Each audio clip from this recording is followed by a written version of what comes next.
The tale begins in a battlefield, where the ground is seen to be covered with blood, as an enormous amount of dead, mutilated bodies lie on the ground. Chung Myung, the 13th disciple of the MANHUA sect, wakes up amidst this war zone, fatally injured and on the brink of death. As he looks around, all he sees are the corpses of his clansmen, masters, seniors, and juniors on the ground beside him. It is revealed that this was the doing of Chun Ma, the leader of the Heavenly Demon sect. However, he is also heavily damaged after the brutal fight. As Chung Myung gets up, despite his injuries, Chun Ma acknowledges his skills, claiming MANHUA sect to be the greatest. As he rushes to deliver the final attack, Chun Ma warns him, claiming that the demons will once again rise. Waiting for his demise, Chung Myung worries for the future of his clan as he takes his last breath. The MANHUA sect was once part of the 10 great sects and a long-standing rival of the Southern Edge sect. After the war with the demonic sect, most of the prominent figures of MANHUA sect was killed, leaving behind only the children of the sect. As the martial arts of MANHUA were mostly passed down visually and verbally, this led to the downfall of the sect and eventually was kicked out of the 10 great sect. Suddenly he is woken up by Wang Cho, a beggar child, who beats him with a bamboo sword for sleeping in.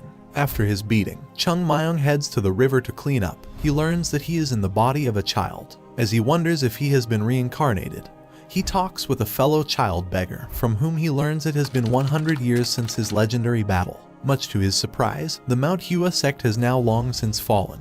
Chung Myung refuses to believe the child and his claims and decides to confirm these statements with his own eyes. He asks the child about the name of his current vessel, which he reveals to be Chosam. After inquiring about the MANHUA's location, revealed to be Shaanxi province, Chung Myung decides to witness the sex state on his own. However, he soon figures out that his current body was not of the best quality as he quickly runs out of stamina and falls straight on his face. Not being able to continue on in this state, Chung Myung decides to turn his biggest weakness into his biggest strength. Consequently, he has the amazing idea to teach himself martial arts. After finding a secluded place, he decides to relearn equilibrium, a fundamental technique which purifies one's body. Eventually, he manages to gather his energy to his Dantain energy center. However, being depleted of strength, he decides to beg for food and recover. But he gets encountered by some local beggars who are looking for a fight. Chung Myung, after learning equilibrium, easily defeats them and then rushes to the current head of the MANHUA sect, asking to join the sect. Appearance: Chung Myung appears with black hair and pink eyes in the manhwa. He has a fair complexion and is considered handsome.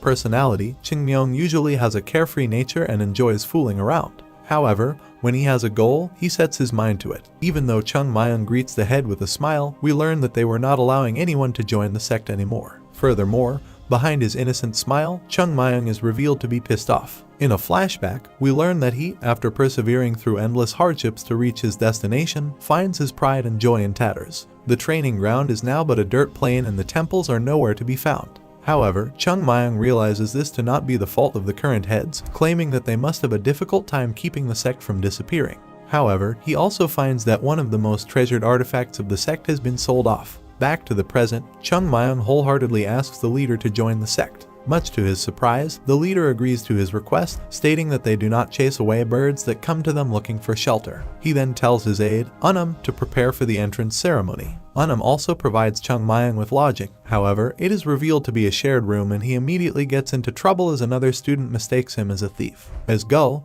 the student starts to yell and scream at Chung Myung, all the other displaces also start to show up. Suddenly, their training master, Ungum, also appears. Chung Myung introduces himself and Ungum tells him to rest so he can participate in tomorrow's training. The next day, Gul tries to use his seniority and attempts to bully and mock Chung Myung. However, Chung is too overpowered, easily managing to make his seniors bow in front of him. After a thorough beating, he asks Gul about what happened to the temples. He learns the remaining forces of the demon sect, after Chun Ma's death, marched to MANHUA and set it ablaze, resulting in severe damage. Later that day, Unum calls Chung Myung to join the training, where he sees that the children were being taught sword techniques he has never heard of. Claiming this to slow the students' progress, he heads into the training. There, he also asks what they learn. However, grows disappointed after seeing a technique he classed as useless being used as a graduation test. Deciding to take matters in his own hands, Chung Myung decides to gather all the students early in the morning, where he tells them every day they will train together in this time. As Unum finally wakes up and heads to the grounds, he witnesses the students exhausted and resting on the ground while Chung Myung continues his training. Fascinated by Chung Myung's effort, Unum stares at him but learns that he is almost at his limit. Tells him to take a breather, then proceeds to scold Chung Mayang for using the sleeping time to train. In an innocent manner, he claims that all the students have agreed to this training, adding that no one complained. With some more beautiful sophistry, he manages to convince to allow him to train the students for another month. As some time passes, Chung Mayang grows accustomed to his life at the temple. While there, he also learns that his current head, Zhang, is weaker relative to the MANHUA sect 100 years ago. However, he is determined to make this sect the strongest. Meanwhile, the other students complain about Chung Mayang to Zhou Gul and try to persuade him to talk to him. However, Gul has none of it. He takes a senior disciple, Yun Zhang, with him, where they discuss in private about the sect. Gul states that the sect was weakening as per the second, however upon the arrival of Chung Mayang, he has had the determination to put more effort into his training in order to one day become a master, capable of leading the world. Yun Zhang also agrees with him. Meanwhile, Chung Mayang listens to their conversation from on top of a tree. Suddenly, a large group of men enters through the main gates, where we learn that they are debt collectors who have come to settle their debts with the Hua sect. These debt collectors are revealed to be merchants who have to lend money to the MANHUA sect. As they keep proceeding further into the temple,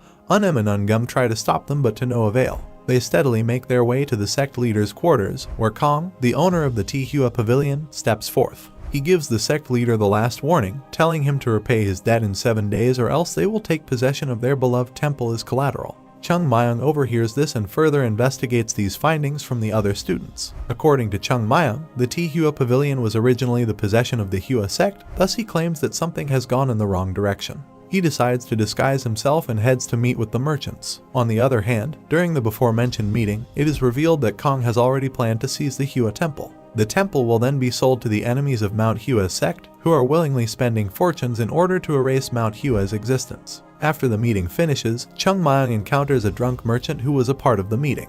He tries to ask him for information, however, the merchant's bodyguards step up. Swiftly defeating the guards, Chung Mayang then proceeds to interrogate his target. After the use of a little violence, the merchant finally starts to answer Chung Mayang. From this talk, we learn that the sect's situation became so worse due to the high interest rates placed on their loan. We also learn that all the businesses in their vicinity used to belong to the sect. However, somewhere down the line, the representatives took them as theirs. Suddenly, one of the bodyguards gets up for round 2. He rushes into Chung Mayang and attacks, however, Chung Mayang, being who he is, easily overpowers him. As Chung Mayang returns home, he orders the other students to start their training. Meanwhile, he wonders about what he should do to protect the sect. He realizes that if he can find evidence that these businesses were previously the sect's, the clan could not pay back the merchants and still keep their reputation. After giving some thought, he manages to narrow down the location of the old accounts, which might prove his claims, to somewhere near the sect leader's residence. Thus, he promptly heads out to retrieve them. However, he quickly learns that searching the entirety of a mountain, even a relatively small one, is no easy feat. Consequently, he decides to use his techniques to search for an empty underground space, claiming this way he will be able to find the storage room. As he proceeds with his plan, he quickly becomes exhausted. Persevering through these ordeals, he manages to push forward until he finds something. He enthusiastically digs up the signal he got, only to find a hallway present. As he sneaks a peek into the hallway, Chung Mayang sees the figure of the current sect leader. As he continues to watch him, he sees him deeply saddened and hurt. We learn that the sect leader is broken over the current situation. However, he cannot express these feelings to the disciples as they view him as support. After the leader leaves, Chung Mayang tries to open the door, but finds the door to be made of everlast, the strongest known metal. Not capable to break open the door, Chung Mayang sees the blade marks of the sect's technique, thinking that this might be the way to open the door. He uses his life energy to perform these advanced techniques. Using his full strength, he is able to open the door. However, using his life force has done him deep and heavy damage. As he proceeds to enter, he is a bit disappointed by the fact the room is small and has only 3 bookshelves. Still, he starts to search for the record book and quickly manages to find it. In there, all the proof required is present. As he still keeps searching, he also finds many journals, filled with techniques that Chung Mun, the sect leader of Chung Mayang's original timeline, had decided to not pass on to future generations. Moreover, he finds a letter addressed by Chung Mun to the future leader. In this letter, Chung Mun tells their successor about the ideals of the sect leader, and we learn how important this sect was to him. However, Chung Mayang is suspicious and decides to keep probing around. As he moves the shelves from their place, he finds a hidden compartment filled with gold and jewel present. He whips up a plan to give these findings and the funds to the current leader, who faints after first seeing the huge pile of gold. After he wakes up, he investigates if these accounts are true. After confirmation, he decides to let the merchants who stole the MANHWA sect's treasures finally face the music and summons them all. After being summoned, the merchant makes their way up the mountain. However, as they all climb, they feel some resentment toward their choice. They feel some guilt for putting the MANHWA sect in such a position that they have to disband. Moreover, as the MANHWA sect has been the one who has protected this province, everyone present has some sort of connection with them. As they reach the tier destination, greets them and brings them to meet the sect leader, Hyan Zhang. As they partake in their greetings, Zhang bows their head in front of them. He states that even though the entire debt was not able to be paid now, they had acquired some funds. As such, he politely asks if anyone is willing to increase the date of the repayment. Owner Kong laughs at these statements and refuses. Suddenly, Ju, the merchant Chung Mayang interrogated a few days ago, emerges from within the group. He agrees to be paid later, stating that the Mount sect was the pride of the province and he couldn't bring himself to destroy the temple. This causes all the others, except Kong, to side with Ju. Zhang thanks their compassion, however he suddenly changes his attitude and turns to Kong. Revealing the old accounts, he then states that all merchants will be stripped of the sect's business and they will proceed to take the profits they have made. This enrages Kong and he starts to shout. However, the leader quickly makes him quiet down. The leader also states that he will allow Kong, and the merchants sided with him, to take a cartload of wealth along with them as their business have been taken over. As the merchants go down the mountain and try to get into their businesses, the Solider do allow them. They load their carts and starts moving. However, the group also discuss on what to do next. Kong suggests that the sect leader is using underhanded methods and as such, they should fight alongside the authorities to take back their businesses. However, they get intercepted by Chung Mayang. After learning that he is from the Hua sect, Kong calls out his bodyguards but they all get defeated in a blink of an eye. Still standing tall, Kong then decides to fight Chung Mayang himself. As they fight, Kong tries his best to damage Chung Mayang, however, he gets pissed off after seeing that this was all but a joke to Chung Mayang. Looking incredibly bored, Chung blocks and counters all of Kong's attacks. Kong quickly realizes he is not a match for his opponent and calls him a monster. Chung Mayang then starts to wonder why Kong, being skilled as he is running a regular in. After getting nothing but excuses, Chung is forced to rely on his interrogation tactics. He then starts to finally attack. As his opponent tries to defend, he is unable to do so. As Chung Mayang decides to finish off his foe, Kong, fearing death, decides to use his special technique. However, Chung Mayang stops his attack just as it hits and reveals that Kong was a member of the Southern Edge sect. Chung tries to get answers out of Kong, who is visibly upset that he has ousted himself as a Southern Edge member. Chung Mayang then proclaims how the martial arts world has fallen so low and has become so dishonorable. However, Kong retorts, stating the MANHWA sect, now having lost their techniques, was in process of collapse. As such, he claims that the sect should thank him for not delaying the inevitable. This angers Chung Mayang, and he de-ices to show Kong a glimmer of the sect's power before taking care of him. He then turns his attention to the rest of the merchants, who are hiding. Chung Mayang orders them to give him money equal to the goods in their cart. They hesitantly agree, fearing the worst possible outcome. After they bring the money, Chung Mayang joyfully returns to his quarters, without anyone being the wiser. Meanwhile, back at the training grounds, every disciple is finally starting to get serious with their martial arts. Zhou Go looks at his peers and is happy to see such bonding between them. He also talks with Yun Zhong. They both rejoice at the fact that everyone's attitude has changed. They also claim this sudden shift in everyone is brought thanks to Chung Mayang's arrival. As they head back to their living quarters, they find many laborers present there. Surprised, they go and ask on them what's happening, only to learn that the temple was in process of being repaired thanks to the huge funds they managed to find. At dinner, they also receive meat and 2 sets of training uniforms. After dinner, Yoon and Gul again get to talking and decide to prepare themselves for what is about to come. Meanwhile, Chung Mayang is at the sect leader's residence, where he is being treated. Zhang asks him what he would like as a reward for his contribution. He asks for freedom on leaving the mount every once in a while. However, the leader denies this, stating this is out of the regulations. Then, after a bit of thinking, Chung Mayang asks for pills of life, an elixir that relish one's health. However, upon hearing this, the leader allows him to leave the temple from time to time, revealing he didn't have the pills for himself, yet alone a disciple. After kicking Chung Mayang out, the sect leader asks his attendants, Unam and Sang, about their interpretation of him. They both unanimously agree that he is not least a bit childish. Moreover, he gives off an aura similar to an adult. The leader also inquires about the reconstruction. He also tasks Sang to interpret the techniques they have recently found. However, Sang is varying, claiming that it looks too new to be 100 years old. However, he believes this is the work of someone who is helping the sect but needs to keep their identity secret. Meanwhile, Chung Mayang is pissed after being kicked out and being denied his reward. We also learn that he had rewritten the techniques and then provided them to the leader. We also learn that after using many advanced techniques, Chung Mayung's body is now in disarray, was not healing fast enough, thus the reason he asked for the pills of life. Suddenly, due to an old memory, he knows where a supply of the pills might be. He rushes to a steep cliff and into a secret cave. However, his attempt is not going well as the cliff, in his own words, is very difficult to climb. As Chung Mayung ascends the dreaded mountain, where no footholds are present, he expresses how difficult it really is to climb up this steep mountain. Suddenly, he loses his grip and starts to fall.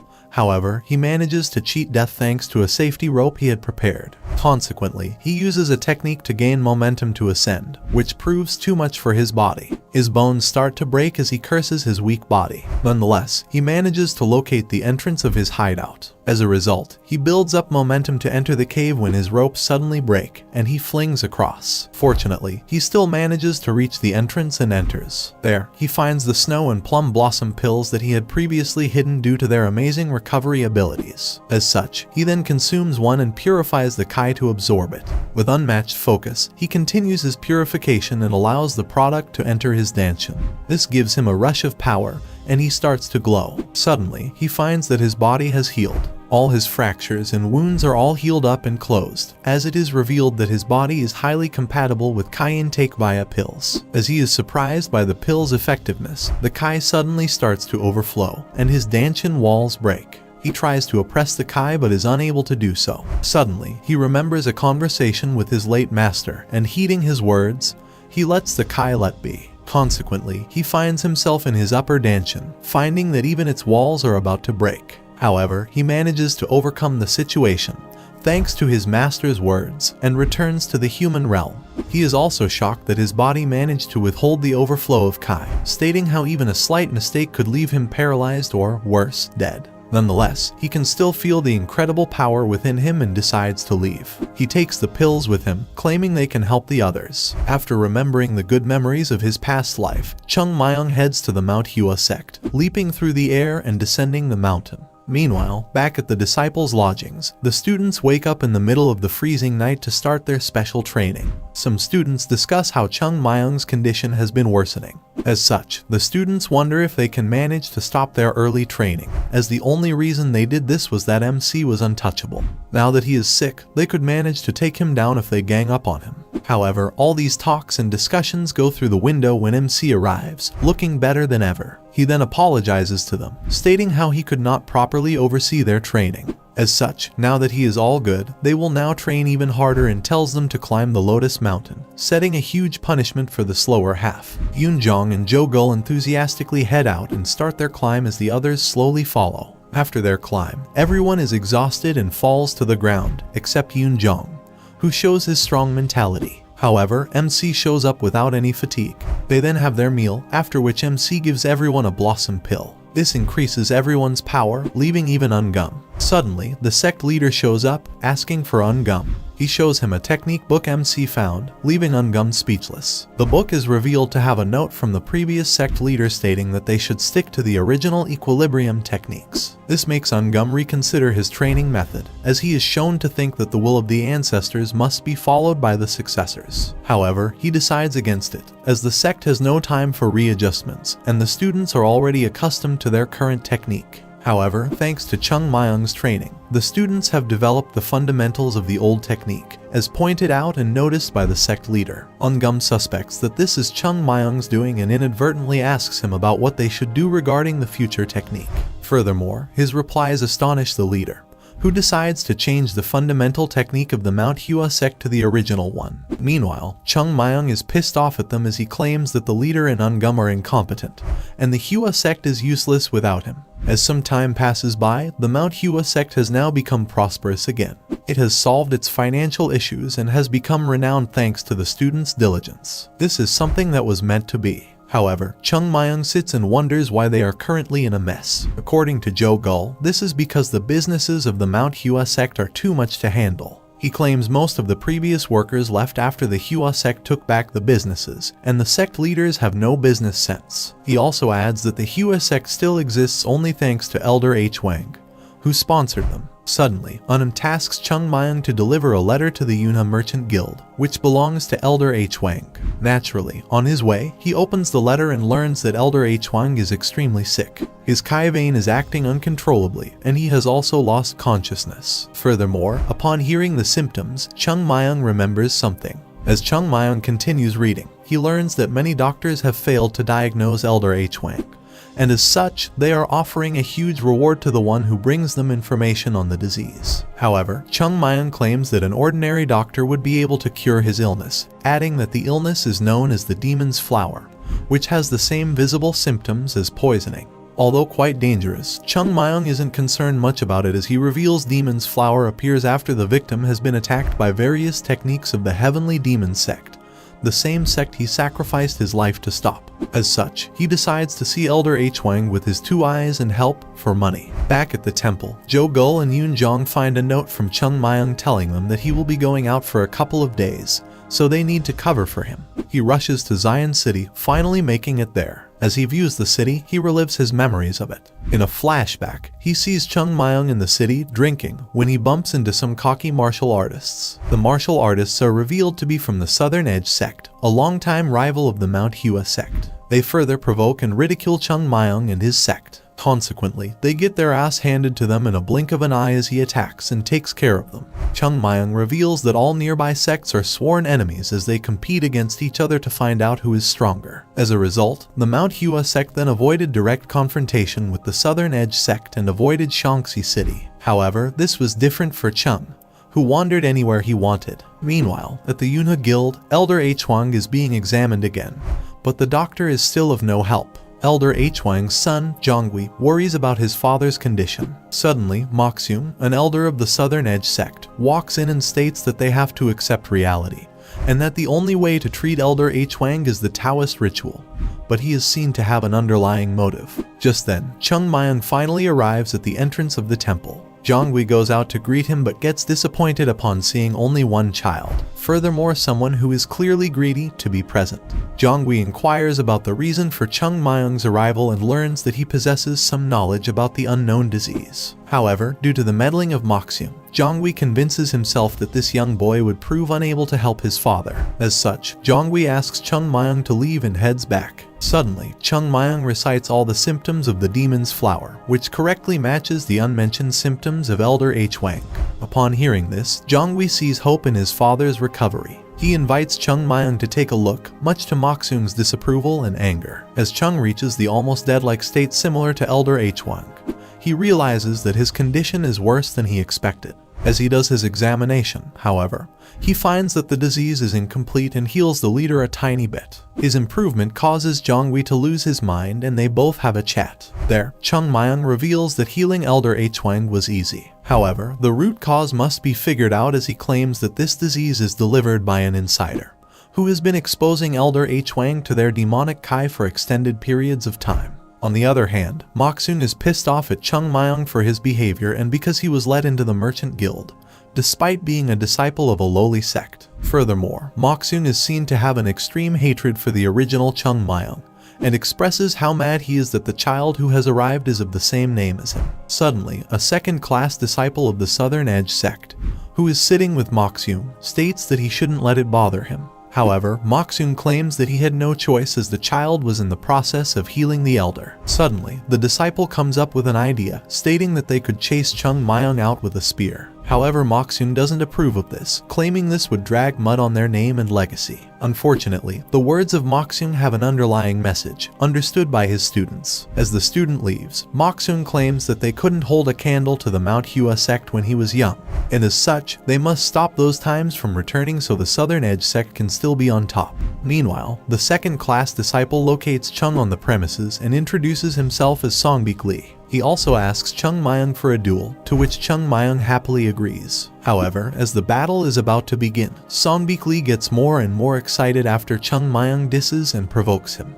Just as they start, Chung Mayang asks his opponents to lend him a weapon, which is considered to be an extremely rude act. Despite this, Songbik Lee borrows it and hands him one. Finally, as the battle starts, Songbik Lee rushes into Chung Mayang and unleashes a strong and fearsome attack. However, Chung Mayang blocks it with a little effort. Nonetheless, Song Beok-lee keeps pushing, attacking again and again in hopes of damaging his foe. However, he is unable to do as he states Chung Mayang is reading his sword's trajectory. He tries yet again, only to have his attack deflect once more. Enraged that his skills, considered to be one of the best in his sect, are easily dealt with, he loses his patience and rushes into Chung Mayang again. However, this time he uses a highly advanced technique. Fortunately, he snaps back to his right state of mind after hearing one of his peers' cries and can barely stop his attack. However, even despite his stopping, Chung Mayang is sent flying back into a wall, which he crashes at high speeds and is seen to get heavy damage. Claiming that he dispelled the Kai from his attack, Song Beok-lee is perplexed after seeing MC vomit blood, unlike anyone he has encountered in the past. Suddenly, Jongwi stumbles upon the battle after hearing the commotion, only to find Chung Mayang to be injured.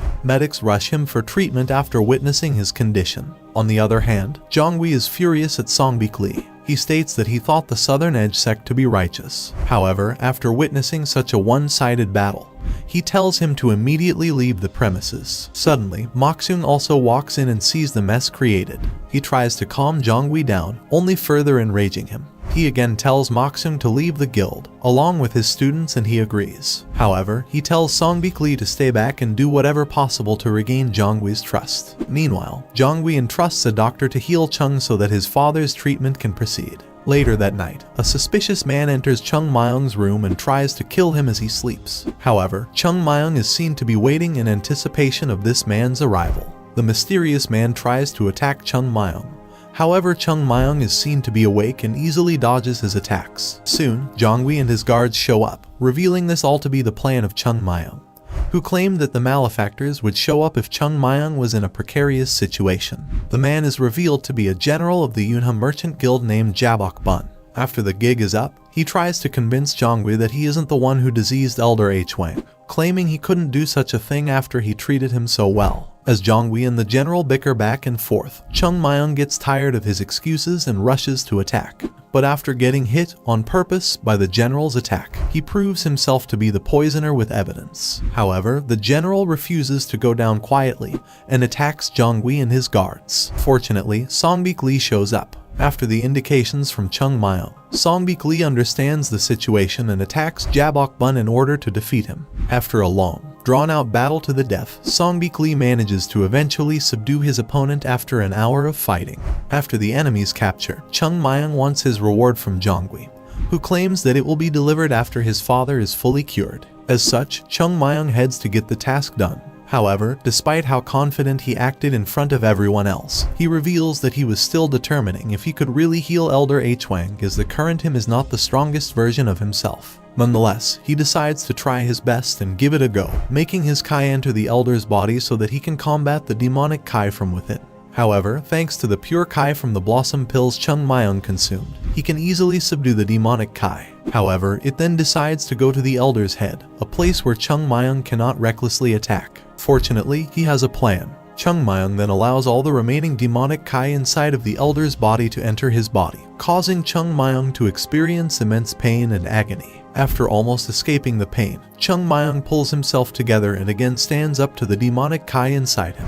However, now not having any place to run, the demonic Kai also tries its best in order to take over the host's body. Nonetheless, after being left almost unable to fight, Chung Mayang uses his last resort, stating he didn't want this situation to occur. He uses all the Kai in his danchin in order to dispel the demonic Kai all at once. Despite the harsh conditions and situation, Chung Mayang manages to fight off against its foe, and barely manages to cheat death. Soon after, Elder H. Wang also manages to wake up and regains consciousness. As such, the incident at the Yunha Merchant Guild is wrapped up. Thanks to Chung Mayang, General Jabok Bun was captured and revealed himself to be the son of a rival merchant trying to get his hands on all the wealth of the Yunha Guild. Furthermore, he adds that he only managed to acquire the demon sex technique after happening upon a dead body with the demonic Kai inside of it. After the mess, Chung Mayang is treated like a VIP and is given a feast when Elder H. Wang appears before him and requests something from him. Firstly, he bows his head to thank Chung Mayang, who has cured his illness, and requests to learn what he wants as a reward for saving his life.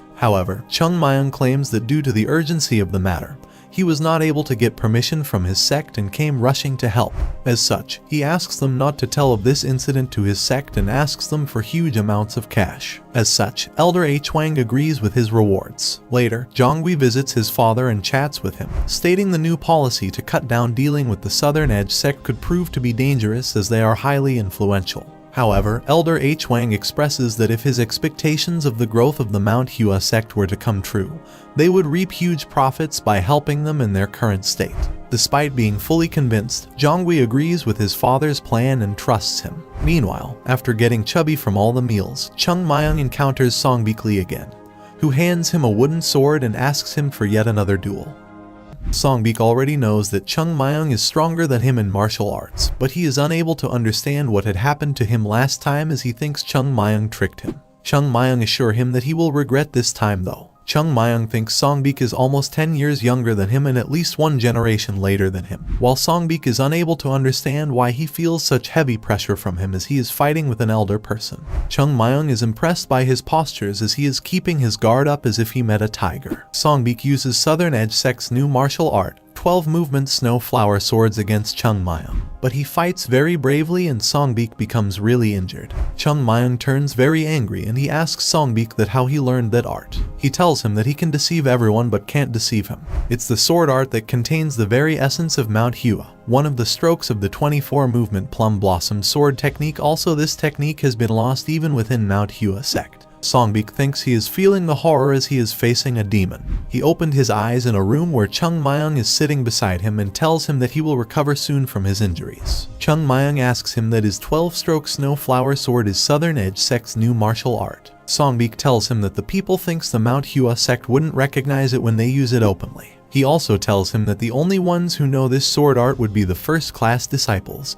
Second-class disciple. It is revealed that the person who completed this sword art is still within the Southern Edge sect. Back in the past, when the MANHUA sect was invaded by the Heavenly Demon sect, most of its people were helpless as they were annihilated in the endless Great Mountains. The remaining members of the MANHUA sect were just children. It was the time when heroes of the Southern Edge sect helped the people of MANHUA sect, because if they sit idly by while a neighboring sect was attacked by the Heavenly Demon sect, they would be criticized by the Jonghu. But the problem is that they just acted to help while in reality they stole the MANHUA sect's martial arts manuals. Moreover, it wasn't even the Heavenly Demon sect that set the MANHUA sect on fire. Chung Myung slapped Songbik and forbid him to learn the martial art as he thinks he is not able to master this type of art. Numerous thoughts are flashing in his mind. He thinks maybe he is the culprit of this incident because he always beats up the Southern Edge sect guys easily. He thinks them foolish because if he was the part of Southern Edge sect, he would call the Supreme Sword. He advises Songbik that he has to figure out what's needed for his own growth. He thinks he needs to get stronger faster to take the revenge. He thinks that the people of Southern Edge sect should be grateful to them instead of messing with them. They'll have to pay the price. Hyun Young calls out on Gum and asks him about the absence of Chung Myung as it's been 7 days. He thinks this is not acceptable that a third-class disciple is absent for 7 days without getting any permission to do so, but suddenly they hear that Chung Myung is about to arrive at the MANHUA sect. Sect leader rushes outside to see him by himself, but Hyun Young thinks he should not spoil the child by adoring him too much. He thinks rewards and punishments should be given out accordingly, but they shouldn't forget about raising disciples to be upright.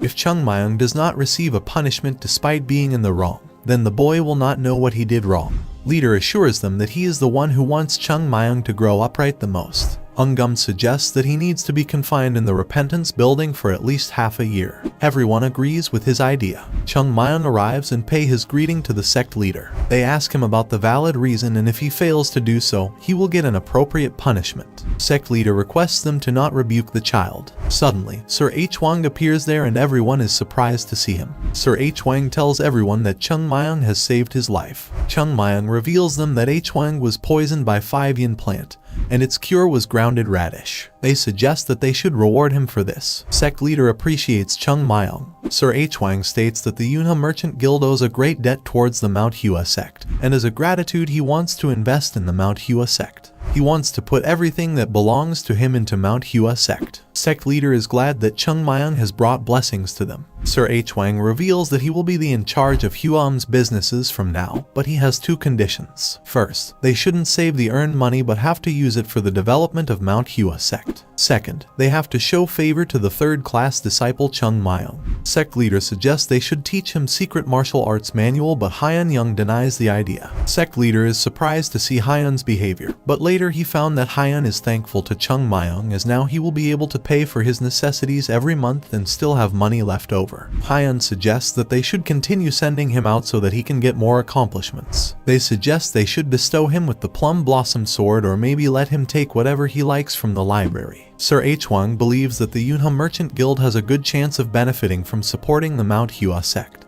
but it is also revealing that he has made enemies with the Southern Edge sect. Chung Mayang knows that Hyun is taking advantage of him. He thinks the world is a fearsome place. There are all sorts of ghosts and demons. He asks Hyun to find out a few things for him. Hyun thinks he can't read Chung's mind.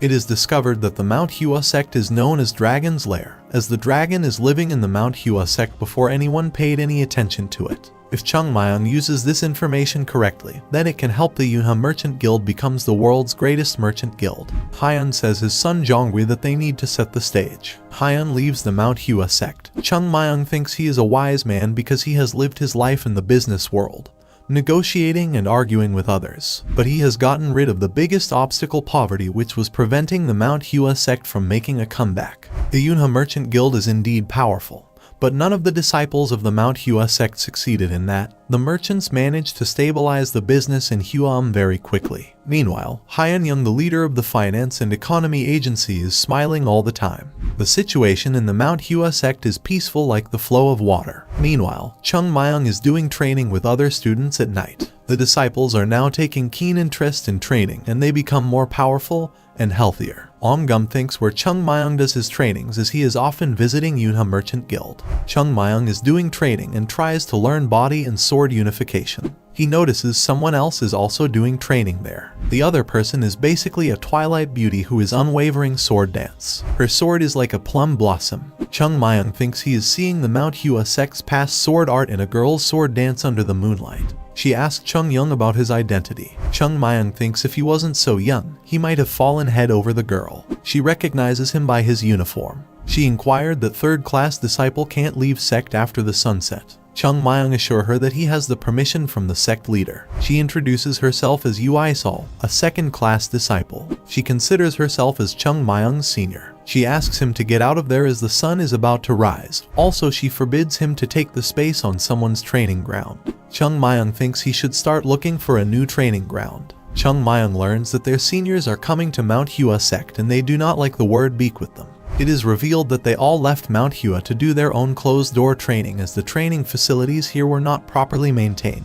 Chung Mayang also learns that a conference is going to be held between the MANHUA and Southern Edge. It is a martial arts competition where the MANHUA sect and Southern Edge sect gather annually to see what they have achieved over the past year. He also revealed that their disciples always get beaten by Southern Edge's disciples, and if they again fail this time, then their seniors and elders will not be able to show their faces around. Chung Mayang promises that he will not let his people get away this time. Sect leader is also worried about the conference, but he thinks if he avoids the situation, the people of Southern Edge sect will consider them coward. Sect leader orders to prepare good food and alcohol for the senior students. Chung Mayang thinks Jogul is the person who can win the fight and Yoon Jong will need an easier matchup. Chung Mayang changes the training method and calls out all disciples in the middle of the night. He tells them to either win or die. He encourages them by saying they are strong enough and also they have been trained well, but they shouldn't say that they have no chance against Southern Edge sect.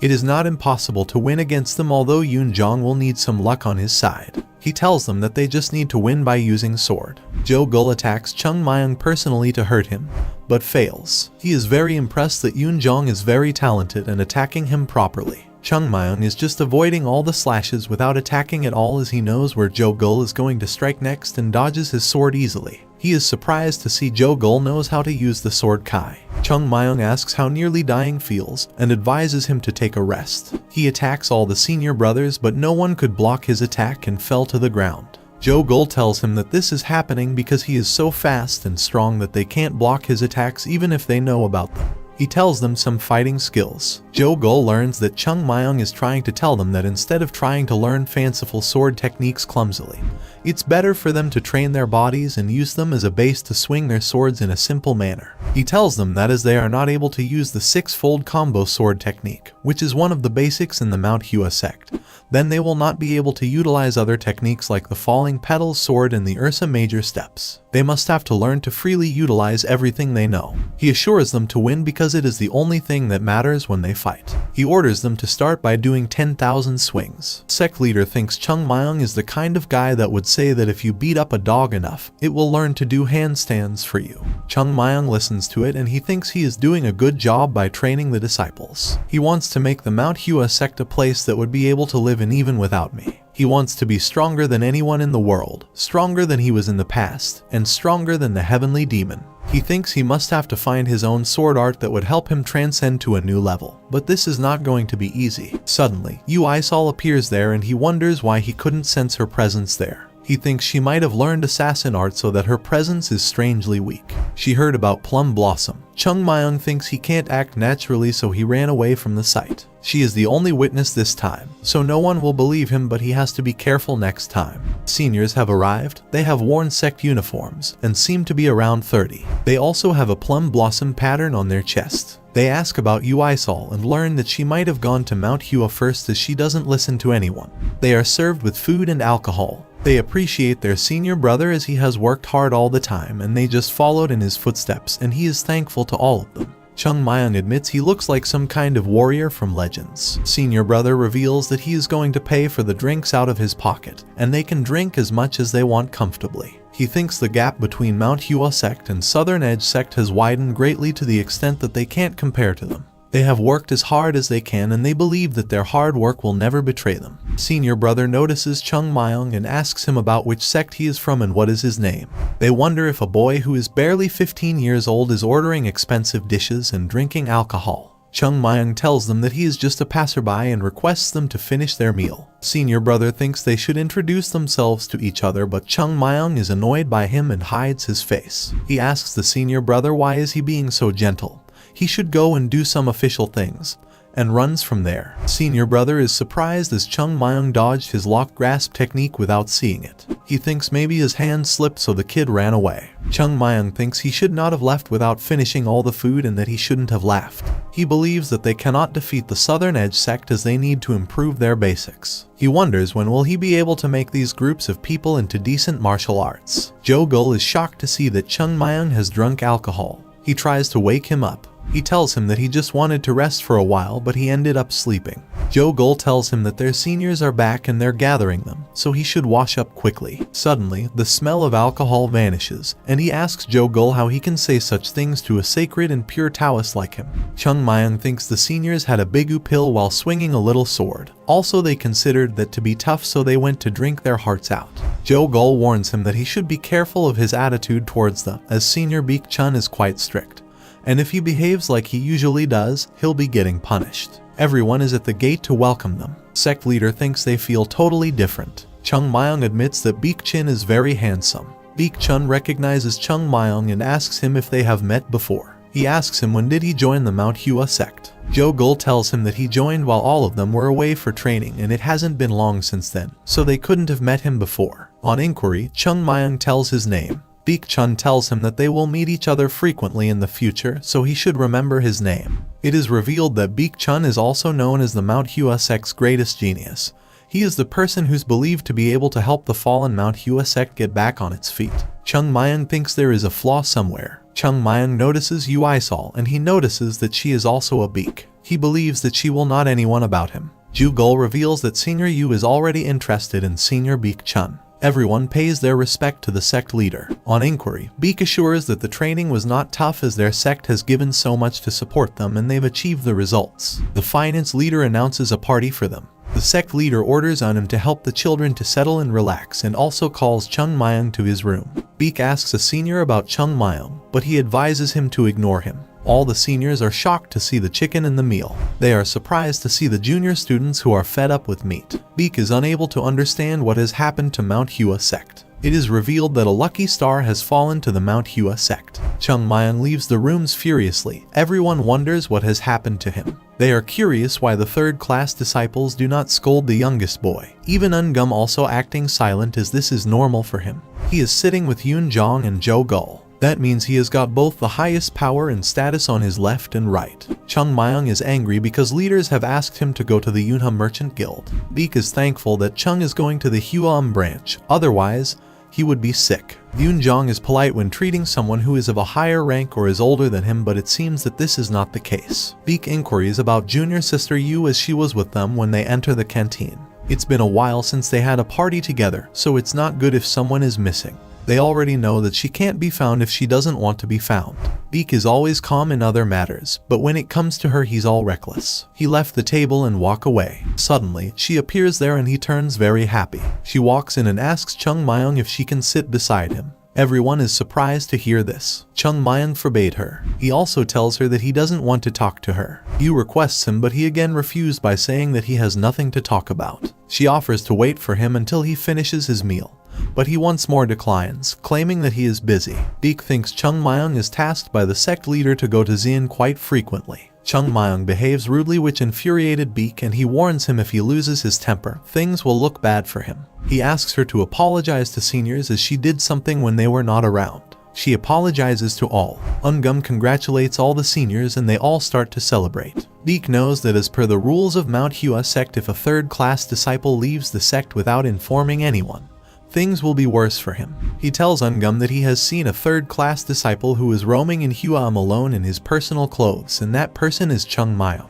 He also says that he wants to investigate the matter, but Eun-gum leaves him astonished by saying that it is all right for him. He is shocked that Eun-gum is the person who is always sensitive about the rules, but in this case, it is all right for him that a third-class disciple has broken the rules. Baek asks Eun-gum who has given Chung Mayang the authority. He replies to him with the name of sect leader. The sect leader enters the canteen. Baek pays his greeting to him. He calls the sect leader and asks him about Chung's disappearance and also tells him that he was drinking alcohol. On being inquired, he says he is sure about the student, but again he faces disappointment from him. Baek thinks a third-class student committed a serious offense by traveling down to Hwaeum by himself to drink alcohol, but the sect leader says it is normal to drink alcohol for any disciple. He tells that it is good that he is using his own money, and also his money is used to feed all the students. The leader becomes furious and tells them that they are not able to call themselves seniors and second-class disciples. They should thank their junior that he has earned the money and they are able to get food.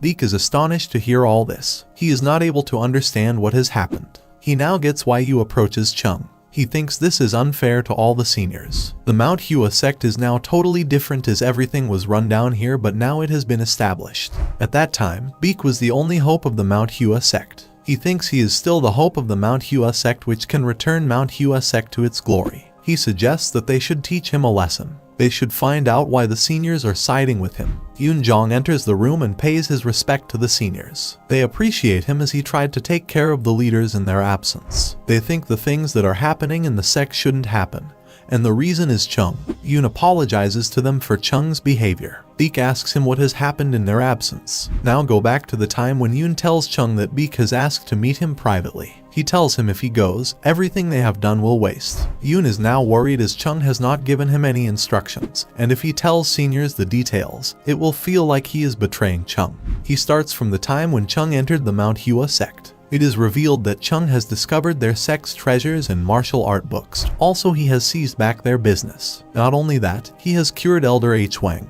Seniors are shocked to hear all this. It means that the boy has resolved all of the headaches that the sect was facing. They now understand the whole matter. Baek thinks Chung's contributions are not that great. The sect should not give a favor to the student who just earns money. It is disclosed that the most important thing for MANHUA sect is martial art. They think when the elders realize that the conference is near, they will not be able to pay attention to third-class disciple. They are sure that things will get back to their original places. It is also revealed that the third-class disciples are also participating in the conference, and the seniors should overlook the juniors. They want to teach Chung a lesson. Baek hopes Chung Mayang is talented in martial arts too. Yoon enters the room and sees Chung sleeping. He thinks about where his dignity goes in the case of Chung. They wonder who will win if Baek Chun fights against Chung Mayang. Yoon considers Chung a problem as he treats him like his friend. Chung doesn't realize what has he done. It looks like there will not be peace in the MANHUA sect anymore. It is revealed to the sect leader that there is a strange atmosphere between the second and third class disciples. The reason may be that there is a very small age difference between second and third class disciples, as Yu and Yun are of the same age. Leader says they belong to one of the reputable sects, and they always have been selected as their disciples, but due to their financial crisis, they had accepted all the children whose families support them. Due to this age gap, students do not see each other as their competitors. Gum thinks the third class disciples do not do anything against the second class. Sect leader thinks Yun and Un have more chances to rise as they are around Chung, and they sent second class disciple for training, and third class disciples did not learn anything from them. He thinks the clashes are just the human's nature. Sect leader suggests Ungum to have trust on the students, but Ungum thinks Chung Myung is the main problem, as Beak pays a lot of attention to him. But sect leader says Beak will wrap up things nicely. On the next day, the students are requesting students to spare him because they are too much tired. But Chung encourages them by saying they are the iron and get stronger only by hitting. Suddenly seniors appear there and ask students to get up. They think the students are relaxing at the time when the conference is close. They gave all the students punishment of cleaning the sect. All the juniors are surprised what has happened to the seniors. Yun thinks Chung does not remember anything about the last night. Seniors have made a lot of rules about walking, drinking, etc. This is some kind of harassment, as they are trying to bully them by bringing out old rules. They also made a rule in which juniors have to carry out their sword even while they bath, eat and sleep. They ask Chung to do something, and he suggests them something. He says he is going to beat the shit out of all the seniors. All the students rush to catch him. He is too fast that they can't catch him. Finally, they grab him and try to convince him that he should not fight with senior. He stops just because Yun had done a lot of hard work. But if seniors fight, then Chung can do whatever he wants, which make him very happy. Beak wonders why there is no reaction from him. They think he is definitely pissed, but he is not doing anything, nor he is saying anything that causes any problem. Beak wanted to anger him to rebel to a certain extent in order to use them against him and prevent any future uprising.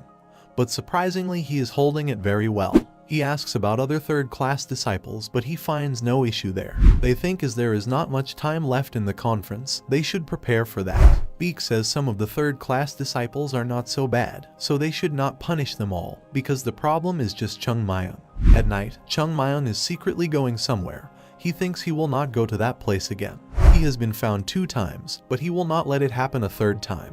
But all these problems happen because of Beak. He wishes he can just turn everything upside down. But he is not doing because of Yoon Jong, as he resembles his senior brother. Every time he creates some problem, Yoon Jong makes a helpless and frustrated face.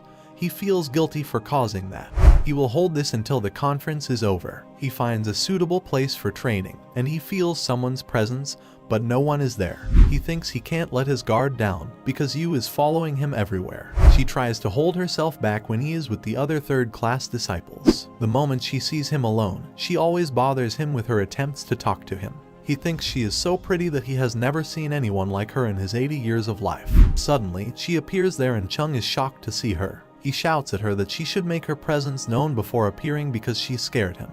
She says he should be respectful to her as his senior. Chung asks why she is following him. She asks him about the sword technique where plums bloom, and Chung replies he has no idea about that. She asks him to teach the technique where plums bloom. He was expecting that she will ask him about the martial arts that are not of the MANHUA sect. She tries to blackmail him by saying she will tell the sect leader, but Chung thinks nobody will believe him as a new disciple is able to use a sword technique that fills the skies with plum blossoms. Chung also tells her that he is her junior and how can a junior teach a senior. Yu says she has seen this technique before, but Chung thinks on the battlefield all of the elders of the MANHUA sect have died, and they had not passed this technique to anyone. But she is saying she has seen it before, which means she is related to the Southern Edge sect. But she asks him why he suddenly brings them up. He doubts how someone like her would be able to act like she doesn't know anything so perfectly. He asks her what does her mean by saying she has seen it before. She draws her sword to teach him a lesson. While Chung thinks there is no wonder that second-class disciples are not close to her because she is out of her mind. She attacks Eugene and he wonders if she really wants to kill him. He asks her why a senior fights a junior with a real sword. She replies because he is stronger than her and again attacks him. Chung is shocked to see her movements as they are swift and nimble. Also, she tries to cover the opponent's gaps. He asks her if she is out of her mind because he would have died if he hadn't dodged that. She again attacks him, and he thinks as she is not related to the Southern Edge sect, He will become a villain if he hits her. That is why he is just blocking her attacks and not trying to strike back. He warns her to not come at him with the intention of killing him. He is shocked to see her pupils are dilated, which means she is sword drunk. Seeing as she is ready to kill him with each move, it looks like she has fallen into a trance. And while in the trance, she is trying to find her sword's path. He thinks he should go at her from the sides indirectly. Before, he thinks that Jogul is the most talented one in regard to the sword within the MANHUA sect. But he can't even hold a candle to her. Beak is seeing them from a side. Chung thinks she is getting better bit by bit, but it's still just temporary. Beak asks them what are they doing. He draws his sword and attacks Eugene. He tries to defend himself, but things can be dangerous because Beak uses the sword Kai. Chung moves toward Uisol, as this is an important moment for her as a martial artist since she went into a trance while fighting. Also, she can wake up because of the blast. Beak thinks he was trying to mess up with Yu when she is in trance, while Chung was trying to help her. He inquires him as he knows the importance of a trance, so why he pulled up his sword and attacked him. He thinks all the second-class disciples are crazy. Usually, the majority are normal except for a few psychos, but it feels like it is the opposite in MANHUA sect. He says Beak that he just tried to kill him as he used the sword Kai. Beak thinks he definitely had bloodlust and used the sword Kai, but is he standing there without a scratch? He asks him to put down his sword because he wants to fight with him not as his senior, but as a martial artist. Chung thinks if he could help you more, she can show truly amazing results because such a moment of enlightenment might not come to people even if they wait for it their whole lives. She was lucky to have it in his presence. He thinks they can lose someone who has the potential to lead the MANHUA sect. But at this time, he can beat up the guy who spoiled everything. Chung says they are senior and junior, so their fighting may tarnish his reputation. Beak tries to warn him by saying there is no one who can help him in the mountains, while Chung says there is no one here who can protect Beak from him. Chung says he has a better idea this time, that they will not tell anyone else about what is happening here. Beak says he is just trying to get out of the situation, while Chung tries to persuade him by saying that they should fight each other without being bothered about whether they are senior or junior. Beak agrees with his idea. Beak says in this sparring, he is not his senior nor Chung is his junior, and during the fight, he will erase all the animosity towards him.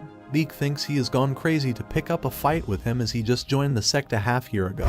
The fight has started, and Beak uses the illusion sword technique in which the sword moves change in a clumsy manner. Chung thinks the way this happens is similar to the Southern Edge's way of righteousness. This means he is trying to copy the illusion sword of the MANHUA sect.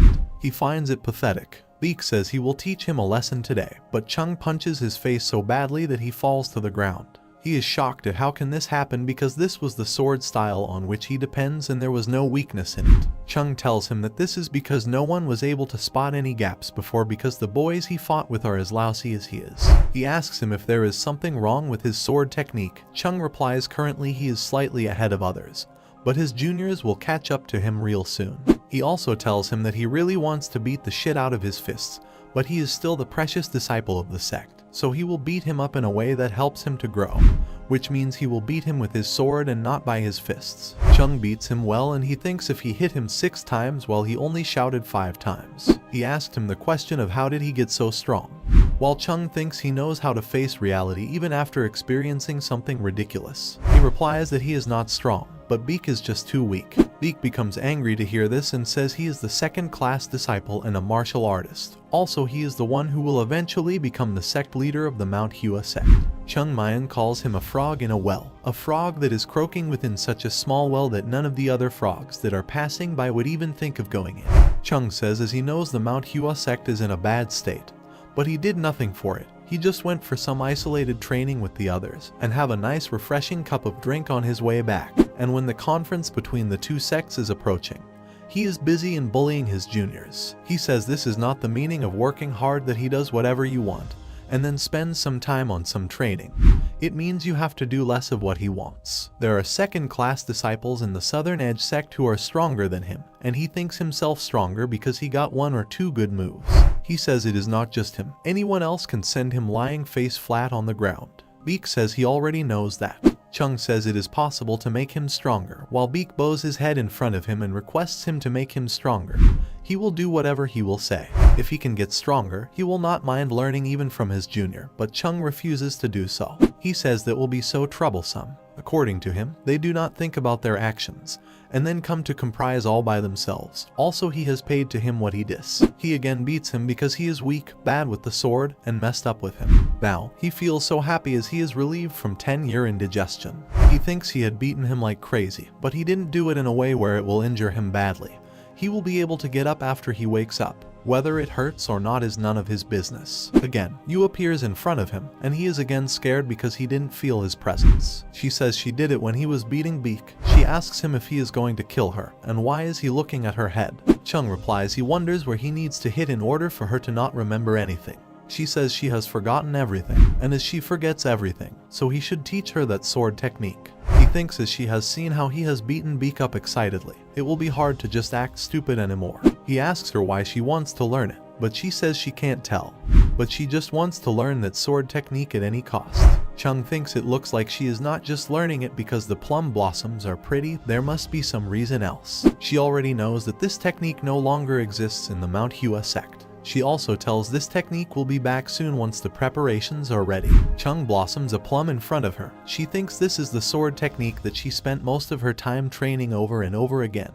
But his method is different from hers. She asks him if this is the sword of the Yu Maiden. She says to find out what she doesn't know is her role unless she reaches a certain standard. She will not be able to learn it. He thinks he considered them dull, but she is actually smart. He asks if she tells anyone else about what happened today, then he will not teach it to her. He leaves by giving her the order to throw Beak to his room because if they leave him there, he will get a stiff neck. After Chung leaves, she thinks about her father and says she will definitely learn that technique, and someday she wants to return to the MANHUA sect and ask for forgiveness for his father. He thinks of the time when his father told him that there is no better place than the MANHUA sect. When Chung comes back, he sees Jogul and Yoon waiting for him. He asks them why they are awake at this hour. They inform him that the senior Beak has disappeared and the grand senior has come to the White Plum Hall, and he tells them that he was with Beak. First, they think he didn't beat him, although he is not always in the right state of his mind. He will not do something crazy like beating up a senior, but he leaves them shocked by saying he didn't simply beat him up. He beat the shit out of him. He furiously grips his collar as he disrespects his senior by beating him up. But Chung assures him by saying he has taken care of it so there will not be any repercussions. Jogul says he should have some restraint in his actions. There are basic boundaries that a human should observe.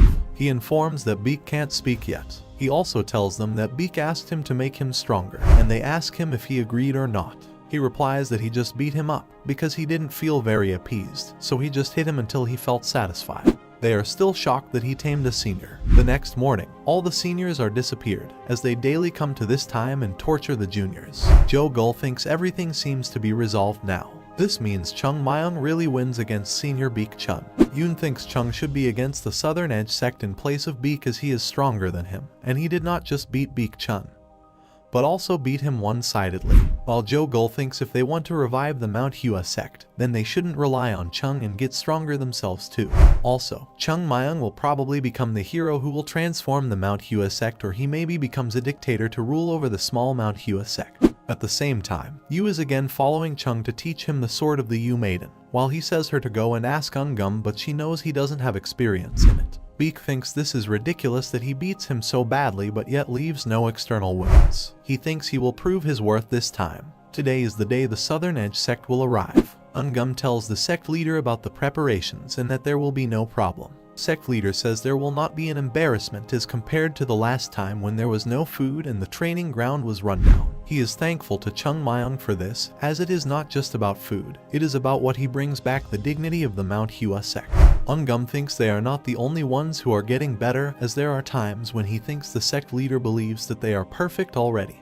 But humans are meant to strive for improvement until the day they die. The sect leader says if the MANHUA sect had not declined, he would not be the sect leader, and if his senior brother had not left the sect, he would have spent his days reading Taoism scriptures, while Ungum says those people had left because they were not worthy of becoming leaders. The sect leader is worried about the second-class disciples and whether they will be able to win against the Southern Edge sect. Ungum tells that the third-class disciples are also training really hard. The sect leader says the MANHUA sect and Southern Edge sect conference are fundamentally grounds for an exchange. It is not important whether they win or lose. What's important is who is able to use this exchange to improve more. The sect leader thinks if there is a difference between now and the past, it will be that they have the 7 Plum Blossom sword technique records. but it will probably be close to impossible to bring back the old glory of the MANHUA sect. Jong Soen, who is a second-class disciple of the Southern Edge sect, wonders if the MANHUA sect was a part of the 10 great sects in the past because they think this is very small and shabby. Jin Jumryong says the MANHUA sect was very powerful in the past, that they developed the village to the great extent. Jong says they should not come to such a place whose level is so low, while Lee Songbik wants to take revenge on Chung Mayang. Compared to the lightheartedness he had when he came here the last time, now it reminds him of that one person when he sees MANHUA sect. They are actually walking into a tiger's den right now. They reach the Taoist Hall and they didn't like the place. Taoist halls in general try to be located away from the mundane world in order to be closer to nature so that the disciples know themselves in peace and people cannot easily approach them. Jong says this is a place where one has to go through so much to get to. That place should at least be enjoyable, but they will give vegetables and put them up in some rundown pavilion to sleep. They are not expecting any kind of good food from them, as the Beggar sect has better lodgings than them. They are worried that the people of the MANHUA sect will pull their reputations down along with them. Lee tries to convince them by saying they should not let their guards down, while Jong says if they let their guards down a little, nothing will change because they are the MANHUA sect. Sima Seung, an elder of the Southern Edge sect, asks them if they have forgotten what happened with the Yunha Merchant Guild. They were humiliated because of a martial arts sect that's almost done for, and the sect leader was very infuriated because of that. Sima reveals that the sect leader wants to put a full stop to their relationship with the MANHUA sect via this conference. Their goal is not to simply defeat the MANHUA sect in the conference this time round, but to also trample on their spirit. Finally, they reach the sect and are shocked to see the gate is in a good condition. They know that the Yunha Merchant Guild has invested in them, but it has not even been that long since happened. Sima says even if they rebuilt their main gate, it doesn't change who they are fundamental. Hyan Sang welcomes them and introduces himself. Sima inquires about the sect leader, and he informs them that he is inside right now. Sima guesses by their attitude that they are determined to ruin things. Hyan Sang informs them that they have prepared a welcome banquet for all of the Southern Edge sect's disciples. Sima thinks they are considering the conference as some event of play and eating. He says he wants to meet the sect leader first, as they have rebuilt the main gate, but the insides of this place must be in poor condition. But he again faces disappointment as the condition of the building is way better than before. He says they must resort to some kind of thievery, while Hyan San says he cannot call them thieves. Suddenly, Chung Mayang shouts at him, "Just die." Sima becomes infuriated to hear this. In the meanwhile, Jo Gul asks Chung how can he takes a rest when he has not even run that much. He asks him to stop talking bullshit and start running properly. Chung Mayang tries to act innocent that he was not said this to Sima. One disciple tries to calm him by saying nothing good will come if they quarrel with a child. They recognize him by his name as he is the disciple who tarnished the reputation of the Southern Edge sect. Also, he has not learned any form of manners. Chung Mayang says he can't hear him as he is far away and calls him closer. He thinks if it's true that he flew away and vomited blood during the sparring against Lee Songbik, then he is not strong in martial arts. He says he is like his senior, so he should not command him. Chung replies as he mentioned it, so he is right. He asks him to pass his message to his elder who is right beside of him, that he should command their sect leader politely. Chung thinks he has tripped over him by his words by leading the conversation without saying much. Sima says he is not holding him responsible for his rudeness since he did it out of his heart for his sect leader, but Chung's rudeness is not the same as his. That is because of power. According to him, being rude without power is rude, but it's not rude when he does because he has power. Chung Mayang recognizes Lee Songbik between them. He thinks he wanted to let things proceed peacefully, but they want to turn everything upside down from the start. He tries to persuade the senior brothers that the moment they lose to them, he will kill all of them. He doesn't care if they lose elsewhere or if they go somewhere and got beaten up, but he doesn't want to see them lose to the Southern Edge sect. One of the seniors says they do not have the confidence. Chung replies then they should have the confidence to die. While the seniors of the Southern Edge sects think he is just a child who doesn't know how big the world is, will definitely act recklessly, and they will punish him later. They say the MANHUA sect's disciples are the ones who pick the fight first, but the truth is on the side that has power. In the end, martial artists speak with their swords. No matter how good at talking one is, it will not change a single thing. They think the Southern Edge sect and the MANHUA conference will be really interesting this time around.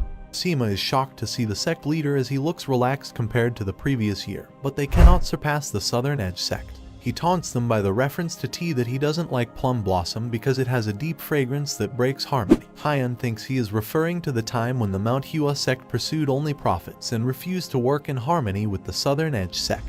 He also reveals that the elders of the Southern Edge sect are thinking of making this conference the last one because the meaningless sparring with the MANHUA sect does not help the development of the Southern Edge sect. Moreover, the relationship between the two sects is like broken porcelain, and in order to piece that broken porcelain, a lot of work is required. The sect leader is feeling humiliated. They want to officially put the MANHUA sect under their feet.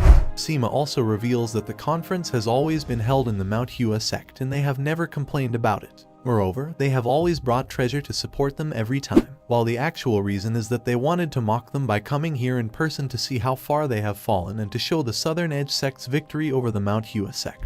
He asks the sect leader to say that they no longer want this conference to take place. The sect leader asks him if the Southern Edge sect is going to close off all relations with other sects. The sect leader's main concern is the kids because he thinks the conference is going to be very dangerous. Ungum says if they give up the match out of fear before even the fight itself, then shame will haunt the kids for the rest of their lives. Ungum says they should believe in their disciples that have been working very hard. They can bring them the good news. Chung Myung is training with the disciples and giving them instructions. The disciples of the Southern Edge sect are presented with a lavish meal. They think the people of the MANHUA sect have gotten pretty arrogant. But in the end, the most important thing is the martial art, as a sect without martial art is just an empty shell. They want to make the Southern Edge sect the best sect in the world. Jin warns them by saying if they fail to show what a true disciple of the Southern Edge sect is like, he will teach them a lesson before the elder does. Sima enters the room and says that everything he wanted to say has already been said by Jin on his behalf. He tells them to make a victory like that the people of the MANHUA sect won't even dare to mention the name of the Southern Edge sect. Also, don't hesitate to break the legs and arms of the students. He also tells him to take care of Chung Myung, because he dared to speak with him. Jin orders Sion, who is their best third-class disciple, to teach Chung Myung a good lesson. At night, Jo and Yoon can't sleep due to tension. They think Chung's nerves are made of steel as he is sleeping all splayed out. Meanwhile, Chung Myung appears there and tells them that his nerves are not made up of steel, but they are too weak-minded. He says they should not be nervous as they already have done everything they can do, and he acknowledges the hard work that they have put in. Jo thinks as long as they have Chung, the third-class disciples will keep getting stronger. Chung goes for training, and he thinks there is no anyone else there. He says if Yu appears again, he will break her head, tie her with a rope and throw her on the cliff. He feels someone's presence there, but this time it is different, which means this is not her. There are two people meeting this deep in the mountains at dawn. He goes to them and tries to watch them silently. First one is Baek Chun and the other guy is Jin. It is revealed that they both are brothers. He calls him by his real name Dong, while Baek Chun forbids him to call him by that name. Jin says he should not throw away the name given to him by his parents. Chung Myung is shocked to learn that his name is Jin Dongryong, and they both are brothers. One of them is Jumryong and the other one is Dongryong. He really wants to see their father so that he can ask him what was he thinking when he named them like that. It is revealed that Baek Chun ran away from his home and entered the MANHUA sect to defeat Jin. Baek Chun thinks Jin pretends to be gentle and hides behind a smile, but even that smile is repulsive as it comes from his rotten heart. Jin says if he begs on the floor, then he can still accept him in the Southern Edge sect. Baek says his goal is to help the MANHUA sect surpass the Southern Edge sect, so he should not say that in front of him. According to Jin, Baek should enter in the Southern Edge sect to beat him so that he may have a small chance to achieve it. Chung Myung heard all of their conversations and understood the whole story. Baek Chun realizes after entering the MANHUA sect that happiness is not about dressing up in good clothes or having good food and luxurious life. Also, the MANHUA sect is a place that gave him a purpose, and it is a place that embraces him with affection. Jin says he has made a pathetic choice. He will live his whole life humiliated as a third-rate warrior, and he will just watch him become the Southern Edge sect leader from his pathetic position. He says after today neither he nor the MANHUA sect will be able to show their faces in the Jongho. Baek Chun promises himself that someday he will become the sect leader and bring back its glory. Chung Myung appears there and Baek is shocked to see him as he didn't feel his presence. He calls him by his real name and admires him that he has good thoughts of the MANHUA sect. Also, he has made a good choice by leaving the Southern Edge sect. Chung Myung says this is the time to crush the faces of all of them. The next morning, the sect leader advises the students that there is no need to be stiff, they just need to use this MANHUA and Southern Edge conference as their stepping stone. No matter what the results are, they are all still the proud disciples of the MANHUA sect. He is watching them all. All the students gather in the hall. There are people who came here to watch the MANHUA and Southern Edge conference, and they are demanding entry. Those people are wearing quite luxurious outfits, and the sect leader knows some of them. This means that they are Shaanxi's top 10 merchant association leaders and some other big shots in the local area. But why would they want to watch the MANHUA and Southern Edge conference? And this was the trick of Sami. But he denies the allegation by saying this is not their trick. It's Sir Hwang who has brought them here because he thinks things will not as exciting without an audience at events like this. He thinks of the time when Chung Myung sent him a letter and asked him to bring famous and influential people as spectators. Ungum announces the beginning of the conference. The first participants are Beak and Jin. The outcome of the whole event can be decided with this match alone. The audience is impressed by Jin's appearance and he looks pretty confident as a young hero from a story. Both of them look pretty alike. Jin is shocked to see that Beak is using Crouching Tiger Azure Yang sword. He is like a crouching tiger that went for a surprise attack. That technique allows one to run at a tremendous speed and launch consecutive attacks. The sect leader also wonders when did he get to that level, but he has not even landed a single strike. Beak attacks him again and again, but he can't even scratch him. It's like he is looking at a sheer cliff that rises high in the skies, a cliff that he doesn't dare to climb across. He again attacks him but fails. Jin says he has enough fun for today. He attacks him and falls him on the ground, and says no matter how many martial arts of the MANHUA sect he learns, he will not be able to touch even a single hair of him. He again attacks him and breaks his sword. He will not be able to cut off the hem of his clothes. Jin says there is no way the martial arts of the MANHUA sect can ever compare to the martial art of the Southern Edge sect. Not even in 100, no 1,000 years, it will always be the same. Other disciples come for Beak's help but he is unconscious. They tell Jin that this is just a spar and he doesn't need to hurt the opponent so badly during a spar. They take Beak to the treatment hall. Next is Seohan from the Southern Edge sect. The people in the audience say Jin Jumryong's achievement far exceed their expectations.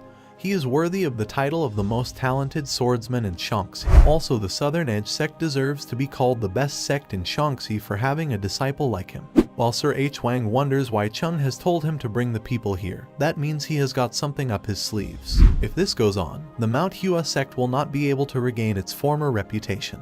Chung Myung reveals that he never hoped that they would win the conference, but he just wants to be able to save at least some of their pride. He is sure that all the second-class disciples will lose and only one person can win, but she is not participating. 9 participants have consecutive losses to them. Hyung suggests the sect leader stop all this because at this rate the third-class disciples will be brutally crushed too.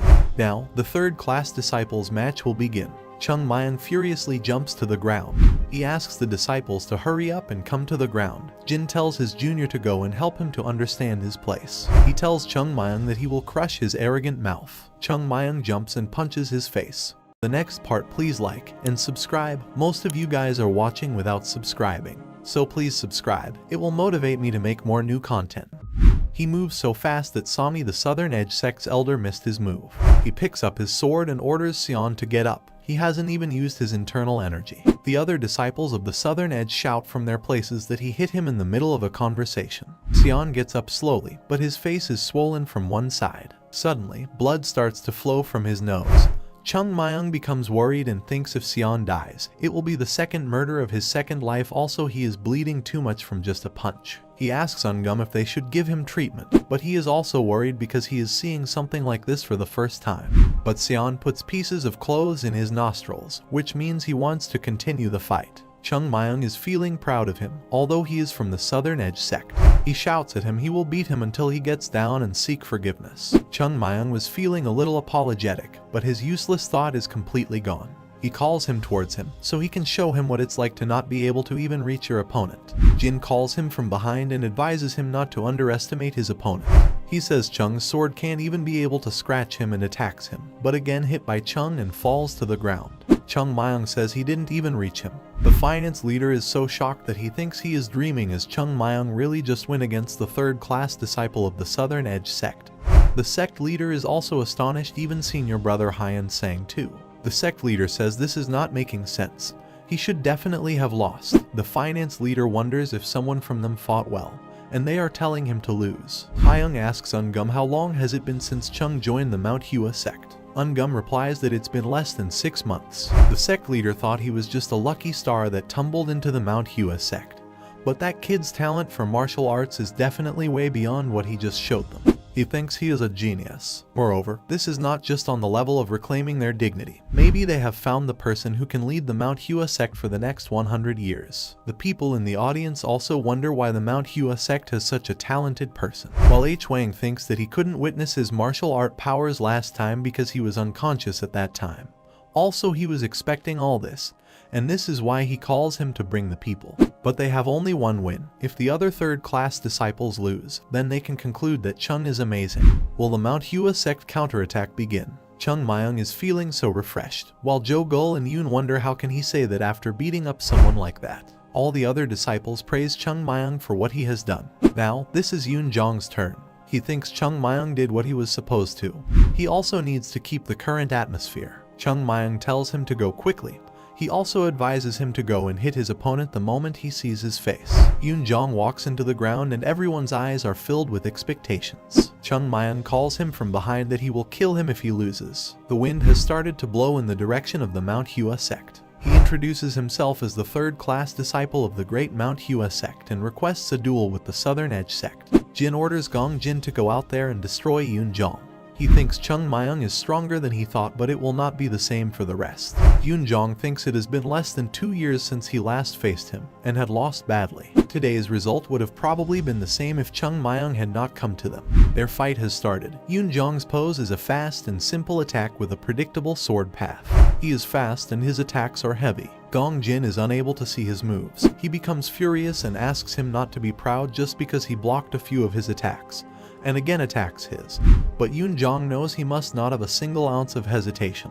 He hits him with all of his power, and as a result, Gong Jin's sword breaks into pieces and he falls to the ground. This was a good match for Joe Gul indeed. All the disciples of the MANHUA sect shout joyfully. The sect leader becomes unconscious with joy. All the disciples are praising him. Now, he asks Joe Gul to go out there, and also encourages him that he will not be able to lose even if he wants to. Chung Mayung tells Yoon Jong that learning a martial art is like building a tower. How high it can go depends on how strong its foundation is. And the disciples of the Southern Edge sect have started to build the second and third levels before even the first ones were done. They delayed the reinforcement of their towers and now they have to do it as they build them. Chung Mayung had focused on their roots. Joe Gul's movements are also different from before.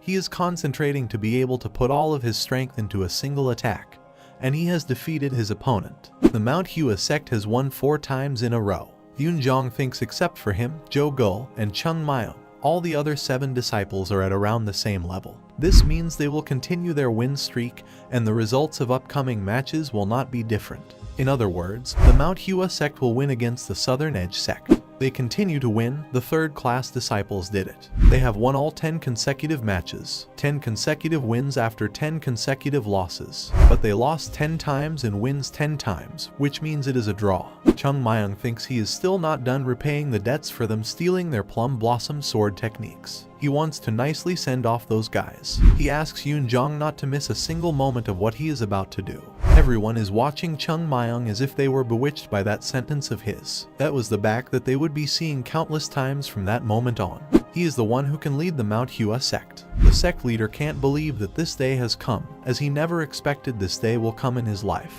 They wonder what is Chung Mayung doing on the ground, while Sima is shouting at his disciples for the humiliating defeat, as they have ruined the reputation of the Southern Edge sect. Jin is thinking about the draw with the MANHUA sect. The perfect victory of the Southern Edge sect has now been dipped into a pile of shit. In the meanwhile, Chung Mayung attracted everyone towards him and he wants to say something to everyone.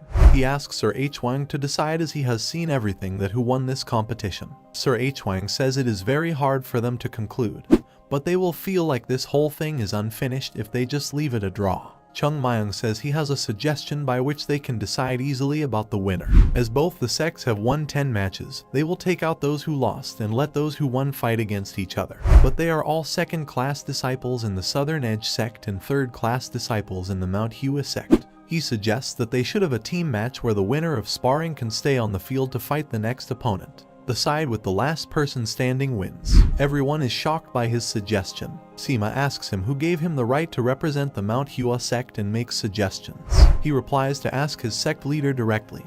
He is also present here. The people in the audience like his suggestion, as they will be able to see how third-class disciples will fight against the second-class disciples of the Southern Edge sect. Ungum requests the sect leader to trust Chung Mayong, as he has definitely something in his mind. The sect leader announces that the MANHUA sect has accepted the suggestion. Sima also accepts the suggestion. Yunjong drags Chung Mayong and shouts at him about how can they win against the second-class disciples. And they have Jin Jumryong, who is the most talented swordsman in Shaanxi. Chung Mayong says them to not dream about winning against them, as they will not achieve anything and will be completely crushed the moment Jin steps in. Because whether they have the basics or not, Jin Jumryong is on a totally different level. Sima tells Jin that they intend to use 9 people against him to drain his strength while leaving Chung Mayong to gain a certain victory over him in the end. Jin replies they simply want to win. It doesn't matter whether there are 10 or 20 opponents. He will face them all. Sima orders Yu Beek to go first, while Chung Mayong says he doesn't need any darn plans. He is the plan. He thinks no matter how strong the MANHUA sect has gotten, no one would recognize that unless it is proven. They need to let all of Jianghu know about the fact that the MANHUA sect is no longer the same. To say that a third-class disciple of the MANHUA sect crushed all of the Southern Edge sect's second-class disciples alone. He will become a legend that will turn the whole Jianghu upside down. He requests a duel and Yu Beek accepts it. It's as if he is a swordsman who has stepped onto the battlefield. Today is the day he will create a legend. Yu Beek comes with the Plum Blossom sword technique. And the sect leader wonders when the Southern Edge sect has that kind of sword technique. He attacks Chung Mayong, but he stopped his sword technique. He can't understand his strength because he didn't use any sharp sword technique. He simply swung his sword. There was no opening for him to use the 12-movement snow flower sword technique. Chung Mayong attacks him with his sword, and he falls on the ground. After defeating him, Chung Mayong calls the next disciple, while Sima is shocked as he used basic sword techniques to suppress Yu Beek. That's not something he is capable of. Who the hell is he? He thinks he should stop him because if he keeps growing at this rate, he will overshadow the Southern Edge sect one day. He orders Xiaohen to go next and advises him to not let him get an easy win. Drag the match out and waste his strength as much as possible. Xiaohen says he doesn't underestimate his opponent. Their fight has started, but Xiaohen's condition is the same as Yu Beek. He gets defeat by Chung Mayong too. He calls for the next opponent. He has defeated the second-class disciple Zhang Xiaohen with just one move. Chung Mayong thinks he will not be satisfied with them simply losing. He wants to leave a stigma on them that will not disappear as long as his sect exists in the world. He shouts to get the next one out. He is now showing Falling Petals sword technique. He is moving so fast that the opponent is unable to see his moves.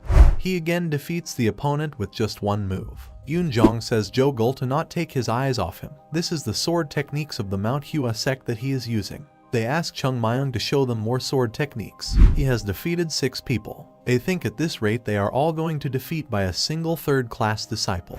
The rest of the students are now afraid of him and don't want to go, so they ask senior brother Jin to go there. He decides to go out there and rushes toward the ground, but Sima orders him to stop and asks Manjiak to go out there and ask Jin to follow him.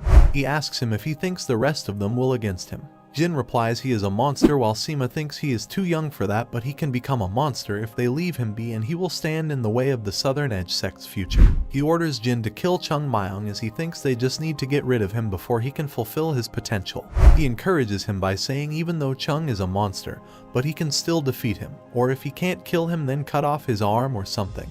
Jin promises him that he will stop Chung at any cost. Meanwhile, Chung Mayong defeated 8 people. The 9th opponent appears, but he confesses that he is not strong enough to fight with him, but he can't see his sect being humiliated.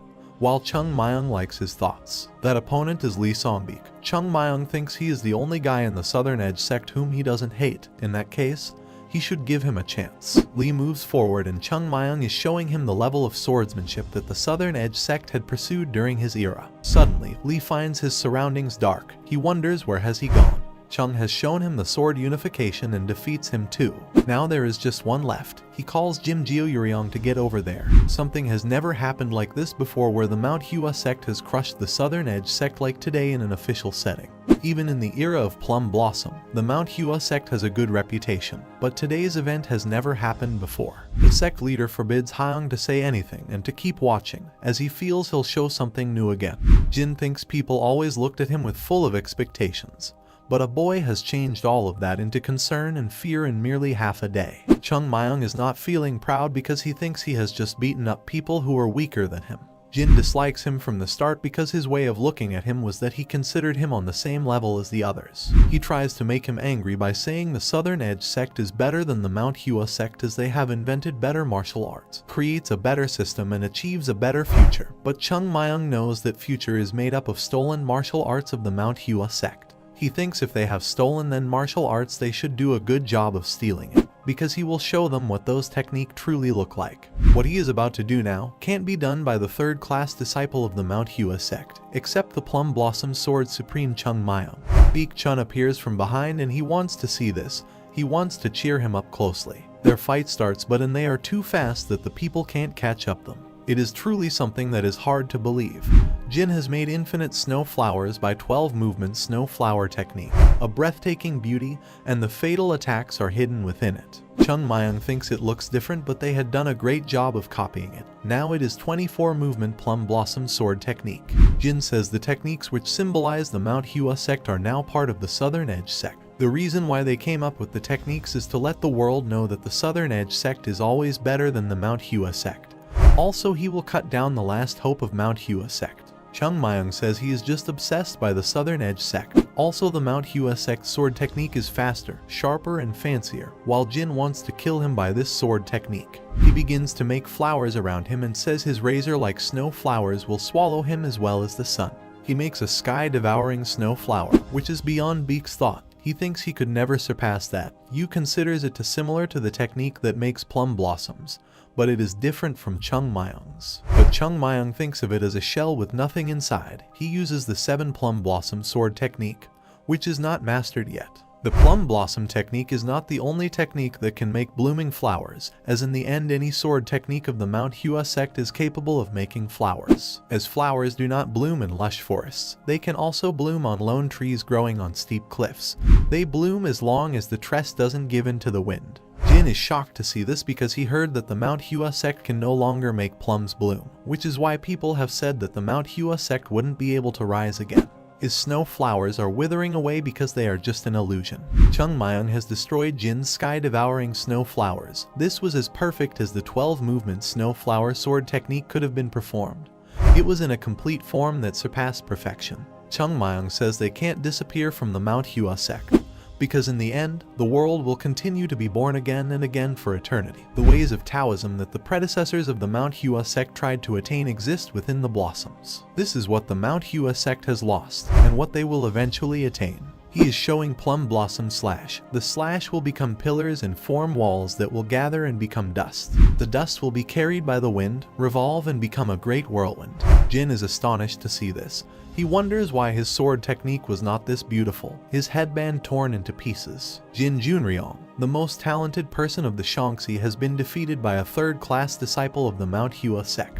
This time the MANHUA sect and the Southern Edge sect conference are won by the MANHUA sect. All the disciples and elders are shouting joyfully, as they have made a great victory by making 10 consecutive wins. This is their first victory in the history of the MANHUA sect and Southern Edge conference. Chung Myung thinks he went a little overboard, because he has used 7 plum blossom swords to the extremes, and managed to defeat Jin Junryong.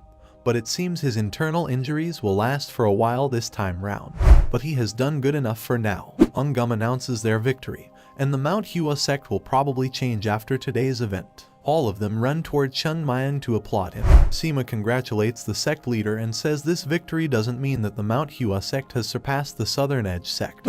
Nothing has changed because of some mere fights between second and third class disciples. Chung Myung approaches the sect leader and pays his respect to the elder of the Southern Edge sect. While the sect leader thinks he is so polite, he says him that they will be seeing each other often from now on. While Sima reveals that they are going back, Chung Myung thinks he is going back without the rest of his sect, while the sect leader thanks him for his hard work. The people in the audience want to talk to the sect leader about dealings, while the finance leader takes them with him. Lee Songbi comes to thank him for his teachings, as he told him to not let others to choose the path he wants to take. Yoon Jong informs him that the sect leader is looking for him, and he wants to see him alone. Chung Myung knows this time has to come.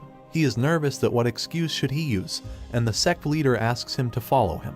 He thinks this is the second time he looks at the back of the sect leader like this. First, when he was touching the door of the secret storage, and that time his back was sad as the person is led to the declining his sect. But today, his back seems to be a little more at ease. The sect leader takes him to the highest peak of Mount Hua, and Chung Mayung says it is very high. The sect leader didn't say anything except thank you. He says he is not thanking him as the sect leader, but just as an ordinary man, Hyun Jong. He asked him how did he create plum blossoms with his 7 plum blossom swords. He replies that just happened naturally. The sect leader asks him what the Mount Hua sect means to him, and Chung Mayung replies the Mount Hua sect is just the Mount Hua sect to him. The sect leader promises him that he and the Mount Hua sect will protect him from everything he needs to deal with, while Chung Mayung replies that he will not be protecting him. He will be journeying with him. All the students ate, enjoying the winning moment. They can't still believe that they have won the conference. While Jogul is still in the glimmer of that sword technique. It was just a fantasy to him. They all believe that they will use the sword techniques by themselves. Meanwhile, Chung Mayung rushes toward them and shouts at them about how can they brag among each other after performing so easily. Do they think winning the conference will be the end of things? They don't need to be too happy or too sad. This was just one fight. They will be numerous more from now on. He asks them to get out there and start training right now. Baek Chun appears there and asks him to go with him for a while because he has something to say to him. Chung Mayung asks him why he has taken him to a dark place and if he's going to kill him. Baek Chun says he wants to become stronger. He asks him to teach the second-class disciples including him.